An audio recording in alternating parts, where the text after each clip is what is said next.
You are now listening to On One Radio, the talk show podcast station, bringing you the realest information, entertainment, and music around. You are now listening to On One Radio, the talk show podcast station. I don't like calories, count blessings. I don't dine with snakes or bite my tongue. It is what it is. I am what I am. I am your host, Tony Williams. Please excuse my messy outfit if you can see that.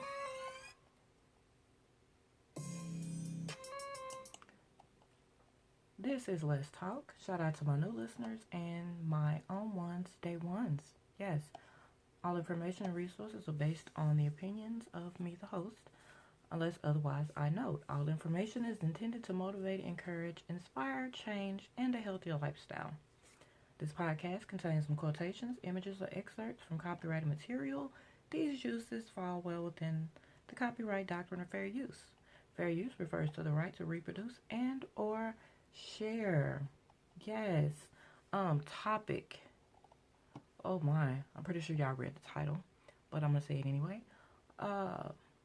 Trump, Popeyes, and flies. Yes, I said that. Trump, Popeyes, and flies. Yes, Tony on One said that. Because, I mean, that's a great topic for this situation. You know, you guys can call in at 318-315-3971. That's the On One Radio's calling number. So you can always call and talk. Open discussions here. But this one, I know a lot of people got a lot of things they can say about Trump, Popeyes, and the flies. So let's get it in. Alright, so everybody knows exactly what's going on with Trump and his many lines of bullshit. Or do you? That's what I'm here for. Okay, so when it comes to Trump, and you guys definitely go over to my YouTube page and like, subscribe, and share, please. And shout out to some of my friends over there. Tell them Tony on One sent you. SP News Nuggets, Amp Easy, Injustice Investigations, Kevin Hart, and so many more.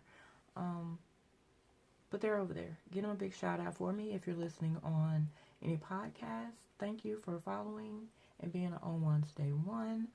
Make sure if you haven't already, hit all the social media sites up. Facebook, Twitter, YouTube, of course.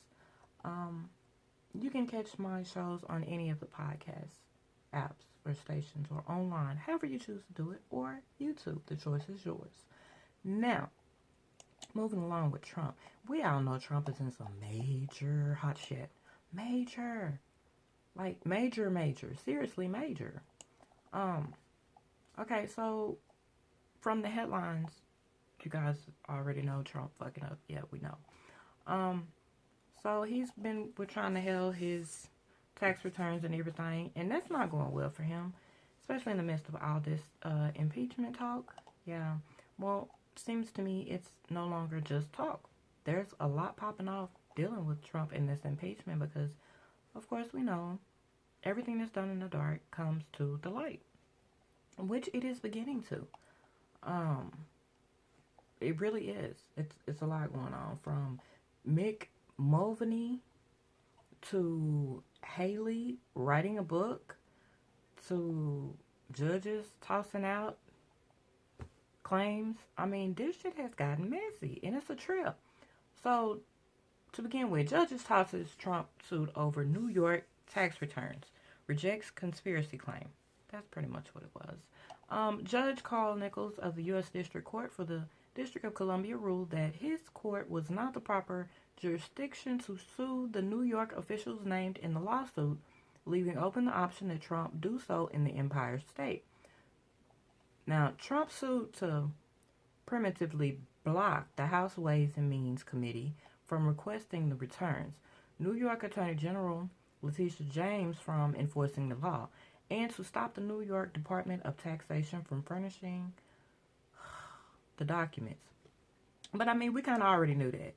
We knew he was up to no good. Now, Trump argued his lawsuit was necessary to prevent his state returns from being disclosed to Congress before a court could hear his opposition. Now, Nichols also ruled that Trump did not sufficiently establish a conspiracy between the House Ways and Means Committee and the New York defendants, which would have strengthened his case for the lawsuit to be heard in Washington, D.C. Trump argued that Washington, D.C. was the proper venue through a legal theory known as conspiracy jurisdiction. Now, the New York law called Trust Act was signed into law in January and allows the chairman of 3 congressional tax-related committees, the House Ways and Means Committee, Senate Finance Committee, and Joint Committee on Taxation, to request the state return of public officials only after efforts to gain access to federal tax filings through the Treasury Department have failed. Neal is the only Democrat who can use the law, which was written broadly and make it easier for New York to turn over the state tax returns of certain public officials to Congress. Now, you also have Pompeo's impeachment role, which is pretty much drawing a huge outcry from diplomats and staffers. So this shit is getting very deep, guys. Secretary of State Mike Pompeo has been credited with improving State Department staffing and morale, but his treatment of U.S. Foreign Service officers caught in the impeachment inquiry has undercut those efforts. According to current and former career professionals upset over his recent actions, they campaigned that Mr. Pompeo has described Mr.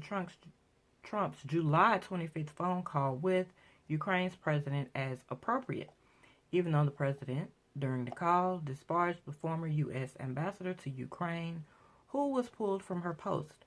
Now, Pompeo later ignored calls by diplomats for a public statement of support for the ambassador, Marie Yovanovitch.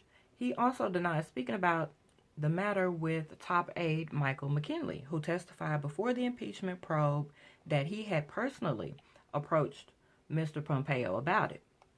Meanwhile, Trump has referred to many of those testifying as never-Trumpers. Foreign Service officers function as the diplomatic equivalent to members of the U.S. Armed Forces, taking an oath to defend and support the U.S. Constitution against domestic and foreign enemies, and serving in overseas assignments, often in conflict zones. Now, that's a big problem, and it's all tangled up. Now, meanwhile, we've got Rex Tillerson denies he tries to undermine Trump, says Nikki Haley. Remember I said Nikki Haley wrote a book about it. But there's a question mark and doubt there because she was rarely present at those meetings.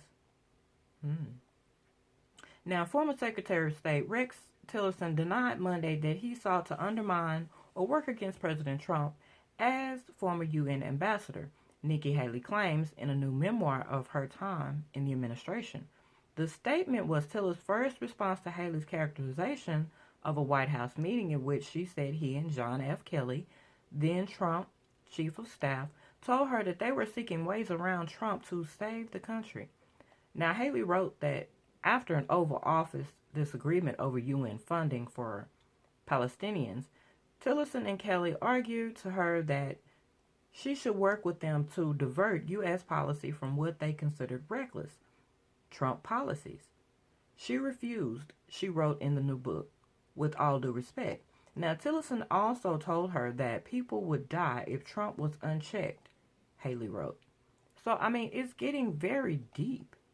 Now, Haley also describes Tillerson as arrogant and condescending and said he resented her access to Trump. Tiller did not address those allegations directly, of course, but we'll have to have more coming up for you later because it gets juicy.